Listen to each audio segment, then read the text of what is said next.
क्रीडाय MCAच्या ठाणे आयोजित redevelopment expo दिनांक 8 आणि 9 नोव्हेंबर 2025 रोजी रेमंड ट्रेड शो हॉल येथे ठाणे शहरातील पहिला रिडेव्हलपमेंट एक्स्पोमध्ये सहभागी व्हा। रिडेव्हलपमेंटमधील कायदेशीर बाबी समजून घ्या। या क्षेत्रातील तज्ज्ञांना प्रत्यक्ष भेटण्याची सुवर्ण संधी, अनेक विकासकांचा सहभाग। क्रीडाय MCAच्या ठाणे आयोजित रिडेव्हलपमेंट एक्स्पो दिनांक 8 आणि 9 नोव्हेंबर 2025 रोजी रेमंड ट्रेड शो हॉल येथे नक्की सहभागी व्हा। दिव्य सोहळा पाहून डोळा देह हा माऊली माऊली झाला। ठाणे शहरातील उपवन परिसरामध्ये श्री विठ्ठलाची 51 फूट उंचीची मूर्ती उभारून उपवन परिसराला भक्तिमय झळाळी देणारे महाराष्ट्राचे परिवहन मंत्री माननीय श्री प्रतापजी सरनाईक साहेबांना श्री गणेश टाक यांच्या वतीने हार्दिक शुभेच्छा। पुनश्च एकदा उपवन परिसरामध्ये 51 फूट श्री विठ्ठलाची मूर्ती उभारून परिसराला प्रतिपंढरीचे रूप देणारे माननीय श्री प्रतापजी सरनाईक साहेब आपले हार्दिक आभार। शुभेच्छुक श्री गणेश टाक।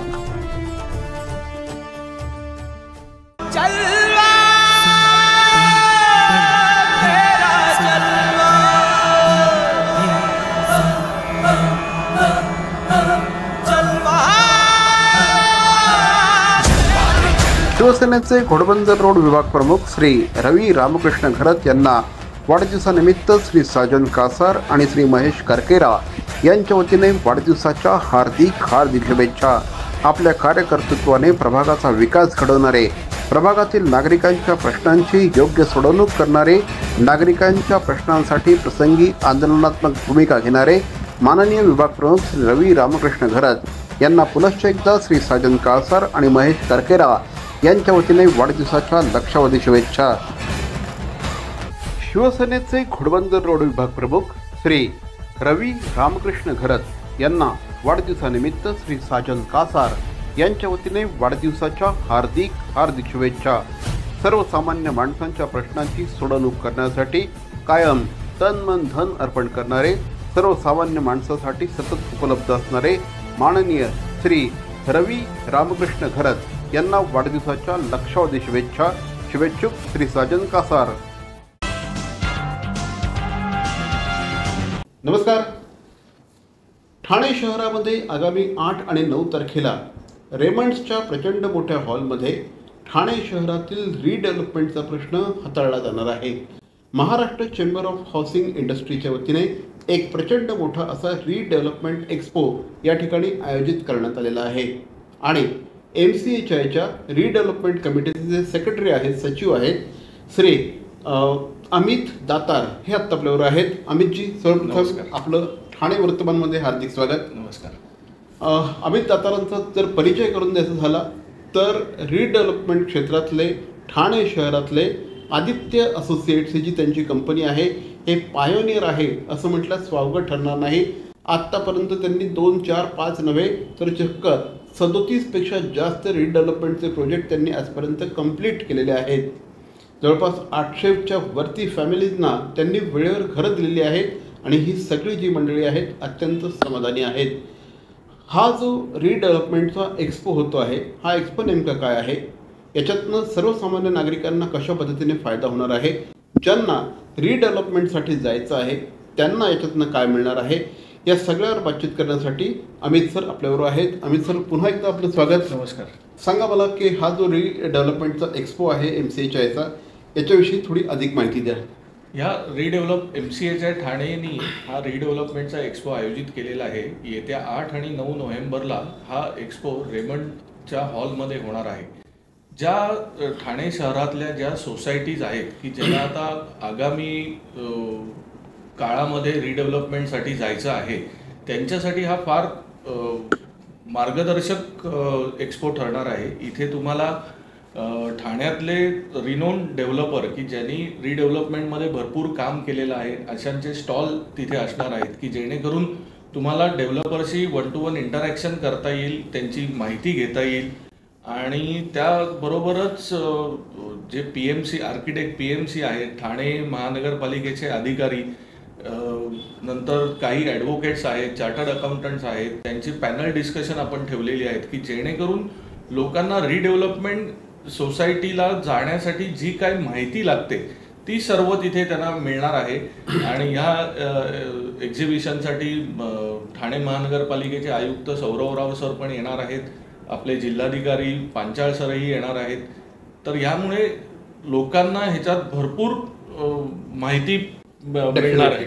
म्हणजे जर का तुम्हाला या क्षेत्रातले म्हणजे रिडेव्हलपमेंटसाठीचे कायदे काय आहेत, महानगरपालिकेचा रोल काय आहे, या संदर्भातले एक्झॅक्टली कायदे काय आहेत, हे सगळं जाणून घ्यायचं असेल तर तुम्ही या रिडेव्हलपमेंट एक्सपोमध्ये येऊ शकता. काही खूप चांगले सेमिनार्स असणार आहेत, काही खूप चांगले वक्ते इथे येणार आहेत जे रिडेव्हलपमेंटच्या संदर्भातली सगळी माहिती तुम्हाला देणार आहेत. साधारणपणे कोणकोण वक्ते आहेत सर याच्यामध्ये? तर ह्याच्यात ॲडव्होकेट जग्यासी जे आहेत, जे रिडेव्हलपमेंटचं काम करतात, म्हणजे सोसायटीसाठी मेनली डीम कन्व्हेन्स, काही सोसायटींचं कन्व्हेन्स झालेलं नसतं, त्यांना डीम कन्व्हेन्स करायची गरज असते. त्याच्यासाठी उपयुक्त माहिती देण्यासाठी जग्यासी म्हणून एक ॲडव्होकेट आहेत, ते येणार आहेत. नंतर सोसायटी उपनिबंधक जे आहेत भागवत सर, तेही येणार आहेत. आपल्या TMC तर्फे TMCचे एक्झिक्युटिव्ह इंजिनियर जे मोठे अधिकारी होते बेंडाळे सर, तेही येणार आहेत. करेक्ट. नंतर आपले आर्किटेक्ट मकरंद तोरसकरही येणार आहेत. बरोबर आहे. माझ्या मते मकरंद तोरसकरांचं सुद्धा या क्षेत्रात प्रचंड मोठं असं काम आहे आणि या क्षेत्रातला दादा माणूस म्हणून त्यांना बघितलं जातं. एकंदरीतच तुम्हाला सगळे अस्पेक्ट्स जे आहेत रिडेव्हलपमेंटच्या संदर्भातले जेवढे अस्पेक्ट्स आहेत, तुमच्या मनातल्या जेवढ्या शंका आहेत, या सगळ्या शंकांचं निरसन या ठिकाणी होऊ शकेल. मला ऐकायला आवडेल की साधारणपणे आज शहरामध्ये अशा किती इमारती आहेत ज्या रिडेव्हलपमेंटच्या प्रतीक्षेत आहेत? साधारण ठाणे शहरामध्ये, आता ठाणे शहराचं जर का बघितलं जुनं ठाणं, तर कमीत कमी 400 ते 500 सोसायटीज अशा आहेत की ज्या आता रिडेव्हलपमेंटसाठी येऊ घातलेल्या आहेत. तसं तुम्ही घोडबंदर रोडला जरी बघितलं तरी आता ज्या जुन्या 25-30 वर्षापूर्वी ज्या डेव्हलप झालेल्या बिल्डिंग्स आहेत त्याही आता हळूहळू रिडेव्हलपमेंटसाठी येत आहेत. तर त्या सर्व लोकांसाठी ही एक्सपो हा फार उपयुक्त ठरणार आहे. सर, तुम्ही स्वतः जवळपास आजपर्यंत 37 पेक्षा जास्त प्रोजेक्ट कंप्लीट केलेले आहेत. या क्षेत्रातले तुम्ही सुद्धा डेफिनेटली मास्टर आहात. मला सांगा, काय काळजी घेतली पाहिजे? ज्यांची जमीन असते, ज्यांच्या इमारती असतात, जे बिचारे प्रतीक्षेत असतात आणि विशेषतः जे रिडेव्हलपमेंटला जातात त्यांचं वय झालेलं असतं, बरोबर, ते काही तरुण मुलं नसतात, सगळे सिनियर सिटीजन असतात, थोडेसे घाबरत असतात. बरोबर. अशा लोकांना तुम्ही काय सांगाल? जे लोक रिडेव्हलपमेंटसाठी सोसायटी जाणार आहेत त्यांनी सर्वप्रथम जो डेव्हलपर असेल त्याची विश्वासार्हता पूर्णपणे नीट बघितली पाहिजे. की काही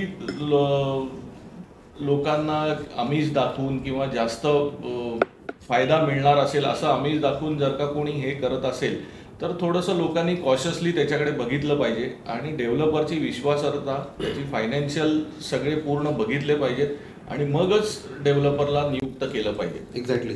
माझा याच्या आधीचा हा प्रश्न यायला पाहिजे होता, पण ठीक आहे, मी आता विचारतो. रिडेव्हलपमेंटसाठी का जायला पाहिजे? आता पूर्वीच्या ज्या बिल्डिंग आहेत त्याच्यात एकतर ग्राउंड प्लस 3च्या बिल्डिंग आहेत आपल्या इकडे, किंवा ग्राउंड प्लस 2च्या बिल्डिंग आहेत. ग्राउंड फ्लोअरवाल्यांना लिकेज आणि पाणी साठण्याचा भरपूर त्रास असतो. टॉप फ्लोअरवाल्यांना लिफ्ट नसते, त्यामुळे सिनियर सिटीजनना भरपूर प्रॉब्लेम होतो.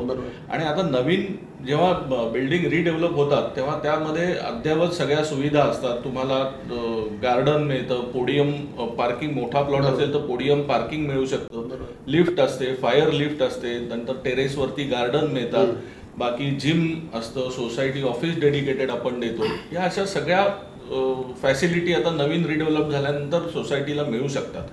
काय प्रतिक्रिया ज्यावेळेस आज तुम्ही एवढ्या मोठ्या प्रमाणामध्ये प्रोजेक्ट केलेले आहेत, 37-38 प्रोजेक्ट तुम्ही केलेले आहेत, 800-850 पेक्षा जास्त लोकांना तुम्ही घरं उपलब्ध करून दिलेली आहेत, काय प्रतिक्रिया असते ज्यावेळेस एखादा, आता एक इमारत आता माझ्यासमोरच दिसते आहे, बऱ्यापैकी तिला क्रॅक केलेले आहेत, त्याच्या लोकांचा डेफिनेटली पावसाळा आला की तर ह्या लोकांना 100% त्रास असतो आणि भीती पण असते.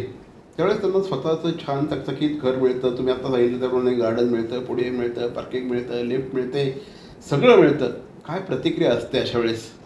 लोकांच्या मनातला आनंद हा म्हणजे आता मी त्याचं शब्दात वर्णन करू शकत नाही. आणि कसं आहे की टाइमली जेव्हा आपण लोकांना डिलिव्हरी देतो तेव्हा निश्चितच त्यांचा मनात भरपूर आनंद असतो त्यांचा, आणि लोक आशीर्वादच देतात. बरोबर आहे.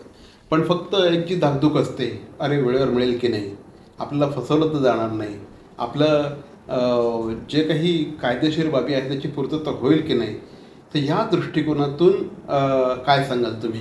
ह्या सर्व गोष्टीची खातरजमा करून घेण्यासाठी आपण 8 आणि 9 तारखेला रिडेव्हलपमेंटचं जे एक्सपो त्यासाठीच ठेवलेलं आहे की लोकांना पूर्ण रिडेव्हलपमेंटची प्रोसिजर समजावी, त्याच्या गाईडलाईन्स काय आहेत गव्हर्नमेंटच्या किंवा कॉर्पोरेशनच्या काय आहेत, ह्या सर्व तुम्ही तपासून तिथे आल्यानंतर तुम्हाला मार्गदर्शन पूर्ण होईलच. ते तपासूनच तुम्ही तुमच्या बिल्डिंगची रिडेव्हलपमेंट करावी, ह्यासाठी हे एक्सपो आपण ठेवले. MCHI सारखी एक अत्यंत विश्वासार्ह बॉडी आहे ही. म्हणजे ठाण्यामध्ये MCHIशी आम्ही असोसिएट गेली जवळपास 26 वर्ष आहोत, आणि एक अत्यंत महत्त्वाच्या अशा प्रकारची शहरातली एक प्रतिष्ठित आणि विश्वासार्ह अशा प्रकारची ही संस्था आहे. या संस्थेच्या प्लॅटफॉर्मवरनं ज्यावेळेस अशा प्रकारचं रिडेव्हलपमेंटचा एक्सपो होतो त्यावेळेस त्याचं महत्त्व किती वाढतं. MCHIचे जे सगळे मेंबर आहेत त्या लोकांनीच ह्याच्यात, जे लोक रिडेव्हलपमेंट करणारे जे डेव्हलपर आहेत त्या लोकांनीच ह्याच्यात स्टॉल घेतलेले आहेत. त्यामुळे हे सगळे जे लोक आहेत ते ट्रस्टेड लोक आहेत, त्यामुळे लोकांनी त्याच्यावर विश्वास ठेवून त्यांना कामं द्यायला काही हरकत नाही. सो हे होते श्री अमित दातार, आदित्य असोसिएट्स या कंपनीचे ते सर्व आहेत, आणि आदित्य असोसिएट्सच्या माध्यमातून आत्तापर्यंत मी सांगितल्याप्रमाणे खूप प्रोजेक्ट त्यांनी केलेले आहेत, अनेक समाधानी ग्राहक आहेत, वेळेवर डिलिव्हरी त्यांनी केलेली आहे. अमित सर आमच्याशी बोलत त्याबद्दल धन्यवाद. आणि पुन्हा एकदा काय जाता जाता आवाहन कराल आमच्या प्रेक्षकांना? ज्या सोसायटी आता नजीकच्या काळात रिडेव्हलपमेंटसाठी जाऊ इच्छितात त्या सर्व सोसायटींनी या 8 आणि 9 तारखेला नोव्हेंबरच्या ठाणे रिडेव्हलपमेंट एक्सपो MCHIच्या जे आहे त्याला आवर्जून भेट द्यावी. आणि मला पूर्णपणे खात्री आहे की लोक ह्याच्यातनं पूर्णपणे समाधानी होऊनच जातील. तर मंडळी लक्षात ठेवा, ज्यांना असं वाटतंय की आपल्या इमारतीचं रिडेव्हलपमेंट करायचे आहे, आपली इमारत खूप छान असली पाहिजे, बाजूच्या मोठमोठे टावर आपण ज्यावेळेस बघतो त्यावेळेस आपल्याला वाटतंच ना की अरे यार हे आपलं असं कधी होणार. जर का तुमचं तसं व्हायचं असेल तर 8 आणि 9 तारखेला तुम्ही MCHIच्या वतीने आयोजित करण्यात आलेल्या या रिडेव्हलपमेंट एक्सपोला डेफिनेटली भेट द्या. खूप सारे चॉईसेस तुम्हाला एका ठिकाणी भेटतील. अनेक वूजवू अशा आहेत की ज्यांच्याशी तुम्हाला भेटावंच वाटतंय, पण भेटायचं कुठे, भेटायचं की नाही हे दडपण असतं. असे जे वूजवू आहेत, या क्षेत्रातली जी दादा माणसं आहेत ज्यांना अनेक वर्षांचा एक्सपिरियन्स आहे, अशी सगळी मंडळी तुम्हाला या ठिकाणी भेटेल, आणि तुम्ही तौलनिक जो फरक आहे हा करू शकाल. तुम्ही खूप चांगल्या पद्धतीने लोकांशी इंटरॅक्ट करू शकाल. तुम्हाला डेफिनेटली या एक्सपोमधनं काहीतरी मिळेल. सर आमच्याशी बोलत त्याबद्दल धन्यवाद. Thank you. CP Goenka International School, nurturing talent at young age for scholastics, sports and performing arts in global perspective. Proud to have world toppers and country toppers in 10th standard Cambridge examinations. Ranked the best emerging school by the Times of India for personality over percentage. CP Goenka is the intelligent choice. Thane महानगरपालिकेचे मालमत्ता कर म्हणजेच property tax भरण्याचे आवाहन. सन 2022-23 या आर्थिक वर्षाचे मालमत्ता कराचे म्हणजेच प्रॉपर्टी टॅक्सचे बिल ठाणेकर करदात्यांना महापालिकेमार्फत आर्थिक वर्षाच्या सुरुवातीस म्हणजेच माहे एप्रिल 2022 मध्ये देण्यात आलेले आहे. तथापि अद्यापही काही करदात्यांनी मालमत्ता कर महापालिकेकडे जमा केलेला नाही. सध्या आर्थिक वर्षाचा अंतिम टप्पा सुरू झाला आहे. मालमत्ता कर वसुलीसाठी महापालिकेतर्फे कडक कारवाई हाती घेण्यात आली आहे. या अंतर्गत जंगम मालमत्ता, टीव्ही, फ्रीज, वाहन व इतर जप्त करणे तसेच स्थावर मालमत्ता वॉरंट बजावून जप्त करण्यात येत असून मालमत्तेचा जाहीर विक्रीद्वारे लिलाव करून कराची रक्कम वसूल करण्यात येत आहे. मालमत्तेस पाणी पुरवठा करण्यात येणारे नळ संयोजन खंडित करण्यात येत आहेत. त्याचप्रमाणे थकीत मालमत्ता करावर 2% व्याज आकारले जात असल्याने भरावयाची रक्कम वाढत आहे. आपला मालमत्ता कर propertytax.thanecity.gov.in या लिंकद्वारे तसंच गुगल पे, फोनपे, पेटीएम याद्वारे ऑनलाईन पद्धतीने करण्याची सुविधा उपलब्ध करून दिली आहे. शनिवार, रविवार व सार्वजनिक सुट्टीच्या दिवशी नागरिकांना मालमत्ता कर भरणे सोयीचे व्हावे याकरता महापालिकेचे मालमत्ता कर संलग्न कार्यालय या दिवशी कार्यान्वित ठेवण्यात आलेले आहे. तरी मालमत्ता कर वसुलीची अप्रिय कारवाई टाळण्याच्या दृष्टिकोनातून मालमत्ता कर भरून महापालिकेस सहकार्य करावे. धन्यवाद. भवानी ज्वेलर्स ठाणे, पारंपरिक आणि आधुनिक दागिन्यांचा अप्रतिम संगम. प्रत्येक स्त्रीची पहिली पसंती भवानी ज्वेलर्स ठाणे. नक्की भेट द्या. क्रीडा MCHI ठाणे आयोजित रिडेव्हलपमेंट एक्स्पो दिनांक 8 आणि 9 नोव्हेंबर 2025 रोजी रेमंड ट्रेड शो हॉल येथे ठाणे शहरातील पहिला रिडेव्हलपमेंट एक्स्पोमध्ये सहभागी व्हा. रिडेव्हलपमेंटमधील कायदेशीर बाबी समजून घ्या. या क्षेत्रातील तज्ज्ञांना प्रत्यक्ष भेटण्याची सुवर्ण संधी. अनेक विकासकांचा सहभाग. क्रीडा MCHI ठाणे आयोजित रिडेव्हलपमेंट एक्स्पो दिनांक 8 आणि 9 नोव्हेंबर 2025 रोजी रेमंड ट्रेड शो हॉल येथे नक्की सहभागी व्हा. दिव्य सोहळा पाहून डोळा देह हा माऊली माऊली झाला. ठाणे शहरातील उपवन परिसरामध्ये श्री विठ्ठलाची 51 फूट उंचीची मूर्ती उभारून उपवन परिसराला भक्तिमय झळाळी देणारे महाराष्ट्राचे परिवहन मंत्री माननीय श्री प्रतापजी सरनाईक साहेबांना श्री गणेश टाक यांच्या वतीने हार्दिक शुभेच्छा. पुनश्च एकदा उपवन परिसरामध्ये 51 फूट श्री विठ्ठलाची मूर्ती उभारून परिसराला प्रतिपंढरीचं रूप देणारे माननीय श्री प्रतापजी सरनाईक साहेब आपले हार्दिक आभार. शुभेच्छुक श्री गणेश टाक.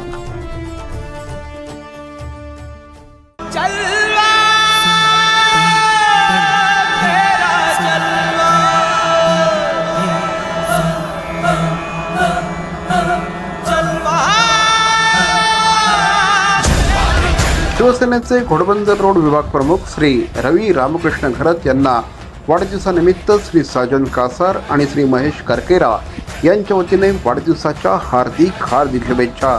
आपल्या कार्यकर्तृत्वाने प्रभागाचा विकास घडवणारे, प्रभागातील नागरिकांच्या प्रश्नांची योग्य सोडवणूक करणारे, नागरिकांच्या प्रश्नांसाठी प्रसंगी आंदोलनात्मक भूमिका घेणारे माननीय विभाग प्रमुख श्री रवी रामकृष्ण घरत यांना पुनश्च एकदा श्री साजन कासार आणि महेश करकेरा यांच्या वतीने वाढदिवसाच्या लक्षावधी शुभेच्छा. शिवसेनेचे घोडबंदर रोड विभाग प्रमुख श्री रवी रामकृष्ण घरत यांना वाढदिवसानिमित्त श्री साजन कासार यांच्या वतीने वाढदिवसाच्या हार्दिक शुभेच्छा. सर्वसामान्य माणसांच्या प्रश्नांची सोडवणूक करण्यासाठी कायम तन मन धन अर्पण करणारे, सर्वसामान्य माणसासाठी सतत उपलब्ध असणारे माननीय श्री रवी रामकृष्ण घरत यांना वाढदिवसाच्या लक्षावधी शुभेच्छा. शुभेच्छुक श्री साजन कासार.